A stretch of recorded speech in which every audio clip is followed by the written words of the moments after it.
jumping around screaming? Would it make you feel more comfortable if we got half naked and jumped around screaming? Yes. You want to stand right in front of me, Jared? I wasn't going to do it. Let's go!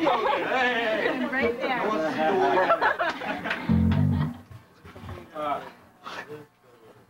You know, speaking of woolly mammoths, no, for real. How often do you hear that? Here goes my self-confidence. You know, up in Siberia,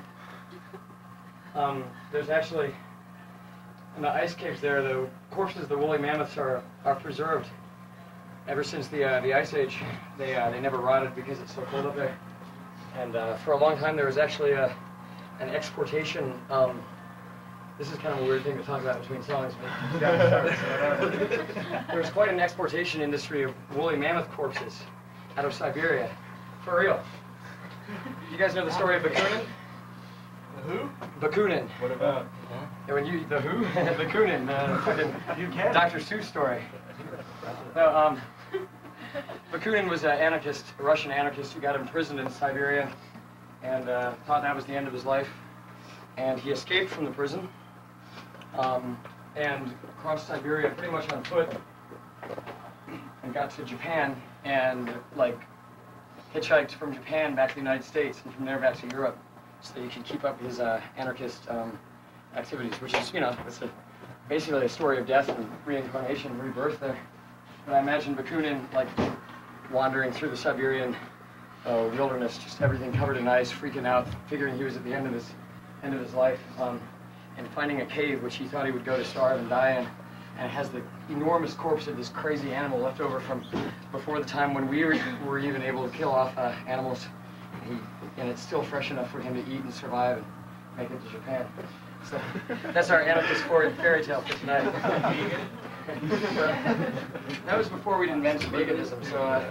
Well, it's been frozen for 2 million years. Officially vegan. Yeah.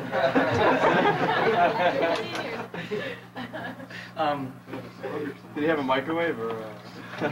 He probably built a fire out of old growth forests. Oh no. Really strong teeth. Anyway, that's not what I was planning on talking about, but you got me off subject. Let's talk about anarchism, I guess. Continue a conversation I was having with a friend of mine. Excuse me.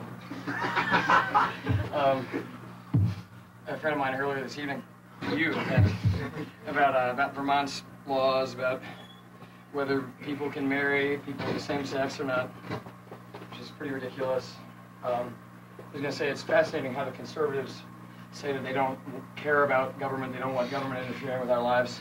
They pretty much only invoke government when they want to fuck with what we do culturally, either by slaughtering people from other countries or by telling us who we can or cannot love or marry or who we have to pray to or whatever. The liberals, on the other hand, seem to invoke government, liberals or Democrats or whatever you want to call them, to take care of our needs for us. They're going to build this vast framework. I think all of us know from experience that the only way to take care of our needs is ourselves and with each other, and if there's some faceless bureaucracy that we have to apply to, they're not going to take care of us. And when it comes to dictating our culture, you can tell other people what to do, but that doesn't do any fucking good. And basically the anarchist line on all this stuff is whether you're going to be working in culture or taking care of people, the people have to be doing it themselves without this big mass, this government up there to tell everybody what to do. I think you guys are probably all pretty much down with these ideas already. It relates to this song just because it's fascinating to me the idea of government came to exist at all.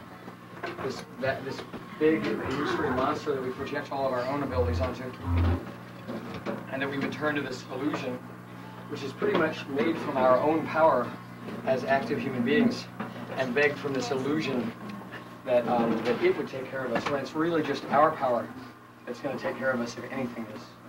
I think we're also ashamed of ourselves and sort of hesitant to believe in ourselves, and it's much easier to project our own powers onto something else, whether that be God or state or the anarchist movement or whatever. I'm just begging you guys that you recognize that whatever power exists in this world is just the power of us, people in this room or wherever, and that we don't need to ask for anybody's clearance or assistance to get through. We just make what we need and remember to feel no guilt or shame and just be what we are.